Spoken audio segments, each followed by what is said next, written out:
Hello friends, good evening and most welcome to our channel. I am Lavi from Bihar और आप लोगों के लिए मैं एक अच्छे टॉपिक लेकर आई हूँ। लैंग्वेज, भाषा को समझना बहुत ही ज़रूरी है। मैं अपने लैंग्वेज में बताऊंगी कि भाषा क्या है और कितने प्रकार हैं इसके। भाषा को समझना बहुत ही ज़रूरी है क्योंकि बच्चे में भाषा का विकास कैसे होता है, उसको किस तरह से सुधारा जा सकता है, तो इसका नॉलेज हम लोगों को होना बहुत ही ज़रूरी है। तो आज हम इसके लिए मैं आप लोगों को लैंग्वेज के बारे में, क्योंकि अगर लैंग्वेज नहीं रहेगा तो मैं अपने विचारों को व्यक्त नहीं कर सकती हूँ, हम अपनी भावनाओं को किसी को बोल नहीं सकती हूँ। तो ये फीलिंग होना बहुत ही ज़रूरी है। तो भाषा जो है एक तरह का साधन है अपने विचारों को व्यक्त करने के लिए, दूसरे आदमी तक अपने विचारों को ट्रांसफ़र करना है, अपने फीलिंग्स को ट्रांसफ़र करना है, किसी को बोलना है कि मैं आज दुखी हूँ, मैं आज सुखी हूँ, मैं ये काम कर रही हूँ, मैं वो काम कर रही हूँ। तो इस चीज़ को भाषा के द्वारा ही हम व्यक्त कर सकते हैं। इसलिए भाषा को एक सुचारू रूप से, अच्छे रूप से, सुंदर रूप से इसको व्यक्त करने के लिए भाषा का ज्ञान होना बहुत जरूरी होता है। बच्चे बचपन से ही भाषा का ज्ञान करते हैं, उसे अनुकरण करते हैं। बचपन से ही 1 मंथ के रहते हैं तभी से वह अनुकरण के द्वारा सीखते हैं बच्चे भाषा को। तो पहले मैं लैंग्वेज के बारे में बताऊंगी, उसके बाद मैं बताऊंगी कि बच्चे को कब से कब तक कैसे सिखाया जाता है भाषा को, और इसको प्रभावित होने वाले कारक भी कौन कौन से हैं जिसको हम सुधार के बच्चे को भाषा का ज्ञान अच्छे से दे सकते हैं ताकि उन्हें भाषा का विकास हो सके। तो भाषा का मतलब लैंग्वेज मतलब हो गया, सब जगह का अलग अलग लैंग्वेज होता है, तो वहाँ से वहाँ बचपन से ही उसे उस लैंग्वेज में ढाला जाता है, तो उसका ज्ञान दिया जाता है मात्राओं के द्वारा, अल्फ़ाबेट के द्वारा धीरे धीरे उसे सिखाया जाता है। पहले माता उसे बोल के सिखाती है, मौखिक रूप से सिखाती है। जो बोलती है माँ बोलो तो वो अनुकरण करके माँ बोलता है, मैं खाना खाना है तो वो अनुकरण करता है। तो बचपन से बच्चा अनुकरण के द्वारा ही भाषा को कैच करता है और उसे बोलता है। उस समय उसे कोई तरह की भाषा का सिस्टमेटिक ढंग से नहीं सिखाया जाता है, लेकिन जैसे जैसे वो बड़ा होता है तो उसे सिस्टमेटिक ढंग से सिखाया जाता है, लिख के भी, बोल के भी, कैसे बोलना है उसको फोनिक साउंड के द्वारा, उसे अल्फ़ाबेट के द्वारा, उसे मात्राओं के द्वारा, जिससे कि वो अच्छा से शुद्ध शुद्ध बोल सके, शुद्ध शुद्ध लिख सके अपनी भावनाओं को। अगर जो बच्चा नहीं बोल सकता है, नहीं लिख सकता है, तो उसके लिए भी है कि सांकेतिक भाषा। तो हम लोग आज लैंग्वेज समझेंगे कि language, what is language. Language is the means by which a person share his thoughts and आउन फीलिंग्स टू अदर पर्सन। मतलब कि लैंग्वेज एक साधन है जो हम एक पर्सन दूसरे पर्सन तक अपनी फीलिंग को, अपने थॉट्स को, अपनी सोच को पहुंचाता है दूसरे आदमी के पास, अपने परिवार के पास, ताकि उसे वो समझ सके और अपनी समस्याओं का समाधान कर सके। That is called language.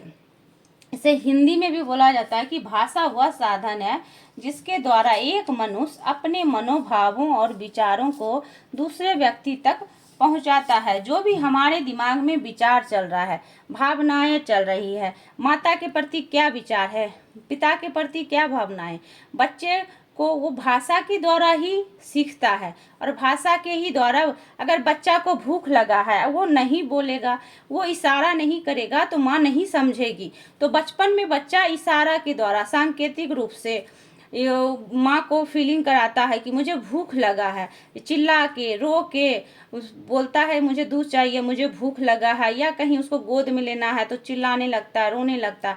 तो उसका साधन वही होता है, माँ ही उसको समझ सकती है कि बच्चा को खाना कब खाना है, बच्चा को क्या हुआ है, सुसु लगा, पोटी लगा। तो वो अपनी जो सांकेतिक भाषा है बचपन से ही वो अपनी उस भाषा में ही अपने आप को व्यक्त करता है।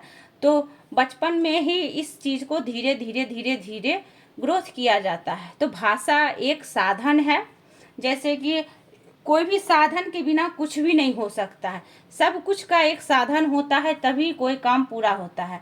उसी तरह अपने विचारों को व्यक्त करने के लिए एक साधन होना चाहिए। अगर साधन होगा तभी हम कुछ कर सकते हैं।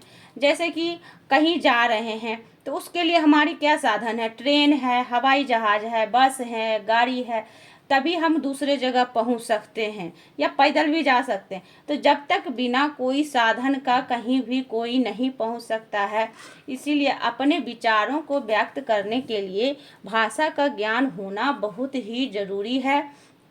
क्योंकि हमें समाज में रहना है, समाज की भाषा को सीखना है।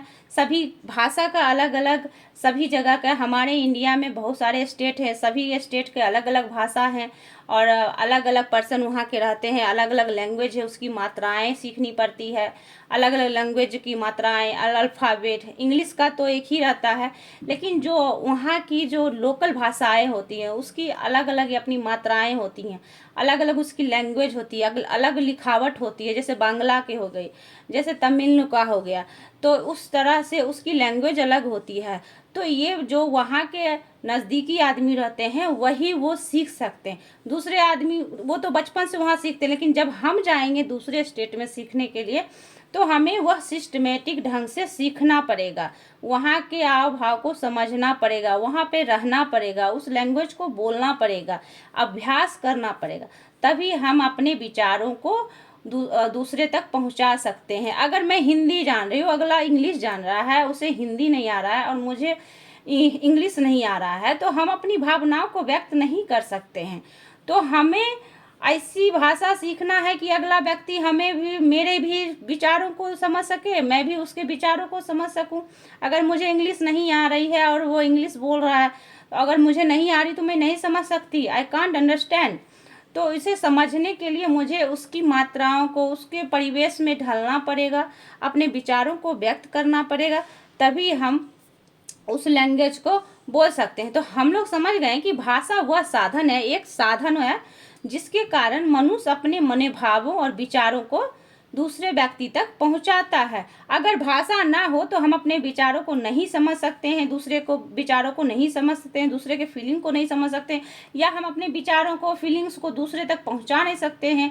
ताकि अंदर ही अंदर घुटते रहेंगे, मैं कैसे बोलूं। तो इसलिए भाषा का होना बहुत ज़रूरी है। भाषा इसमें हमें बहुत सहायता करती है अपने विचारों को व्यक्त करने के लिए। एक दूसरे को, हमें समाज में रहना है और जिस समाज में हम रहते हैं उसका लैंग्वेज सीखना बहुत ही ज़रूरी है। तो इसके लिए सिस्टमेटिक ढंग से भी और परिवार के परिवेश से ही, बचपन से ही, तो छोटा भाषा जो है छोटे बचपन में ही बच्चे 1 महीना 2 महीना का रहता है तो अनुकरण द्वारा सीखता है, वह अनुकरण करता है, माँ बाप जो भी बोलता है उसको वह कैच करता है और वह भी बोलने का कोशिश करता है। और वह पहले तो सांकेतिक करता है, चिल्लाता है, रोता है, हंसता है, अपने फीलिंग के द्वारा वह अपने बातों को रखता है, व्यक्त करता है, और उसकी लैंग्वेज को उसके माँ बाप ही समझ सकते हैं, तीसरा कोई नहीं समझ सकता है। उसके बाद जैसे जैसे बच्चा बड़ा होता है तो धीरे धीरे माँ पापा का जो भी माँ सिखाती है तोड़ के मरोड़ के बोलता है। तो धीरे धीरे ऐसे ऐसे उसे लैंग्वेज सिखाया जाता है। तो भाषा के अब हम काइंड ऑफ पर लैंग्वेज बताएंगे, काइंड्स ऑफ लैंग्वेज। लैंग्वेज के कितने प्रकार हैं? तो भाषा के 3 प्रकार होते हैं। पहला तो होता है मौखिक भाषा, ओरल लैंग्वेज। दूसरा लिखित भाषा, रिटन लैंग्वेज, इसे हिंदी में रिटन बोलते हैं, जिसे हम लिख के व्यक्त कर सकते हैं, मौखिक द्वारा व्यक्त कर सकते हैं। और सांकेतिक भाषा, इसे सिंबॉलिक या सिग्न भाषा लैंग्वेज बोला जाता है, सिग्न लैंग्वेज। तो मौखिक भाषा के अंदर ये आता है कि जिसे हम बोल कर व्यक्त करते हैं अपने विचारों को, अपने फीलिंग को, अपने भावनाओं को दूसरे व्यक्ति तक बोलकर, उसे हम मौखिक भाषा कहते हैं। लिखित भाषा किसे कहते हैं? Written language. रिटन लैंग्वेज जिसके द्वारा हम लिख कर अपने विचारों को, लिख कर अपनी भावनाओं को, लिख के अपने फीलिंग्स को लिख कर एक दूसरे व्यक्ति तक पहुंचाते हैं, उसे हम लिखित भाषा करते हैं। तो बोलकर मौखिक भाषा के अंदर अगर ओरल लैंग्वेज आ गया, और लिख कर जैसे एग्जाम देते हैं तो हम अपने विचारों को, अपनी जो भी मेरे पास नॉलेज है, लिख के व्यक्त करते हैं एग्जाम हॉल में। अगर मौखिक एग्जाम होता है तो उसे ओरली हम लोग बोलते हैं। ओरल एग्जाम होता है, हम लोग का ओरल एग्जाम होता था तो ओरल रूप से हम लोग एग्जाम देते थे, क्वेश्चन आंसर होता था। लिखित रूप से एग्जाम होता है, लिखित रूप से अपने जो भी फीलिंग से, अपने जो भी बातें हैं, जो भी सब्जेक्ट में हम जानते हैं, अपने ज्ञान को लिख के हम डाल देते हैं। सांकेतिक भाषा है, सांकेतिक रूप से जो हम अपने विचारों, फीलिंग को समझाते हैं, दूसरे तक पहुंचाते हैं। सांकेतिक रूप से जो बच्चा यानी कि बोल नहीं सकता है तो वो सांकेतिक रूप से सीखता है कैसे बोलना है, वो इशारा से वो भाषा को जो सीखता है, वो बोलता है, इशारा करता है, तो अगला आदमी समझ जाता है ये क्या चाह रहा है, ये क्या बोलना चाह रहा है, क्या समझना चाह रहा है, क्या मांग रहा है। तो एक तीसरा हो जाता है सांकेतिक भाषा।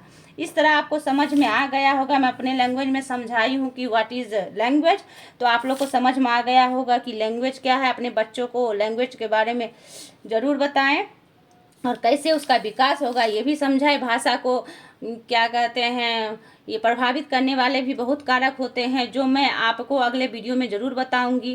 Thank you so much for watching my video. और अगले वीडियो के लिए आप लोग ज़रूर मेरे चैनल को सब्सक्राइब करें, वीडियो को लाइक करें। थैंक यू, धन्यवाद बहुत बहुत।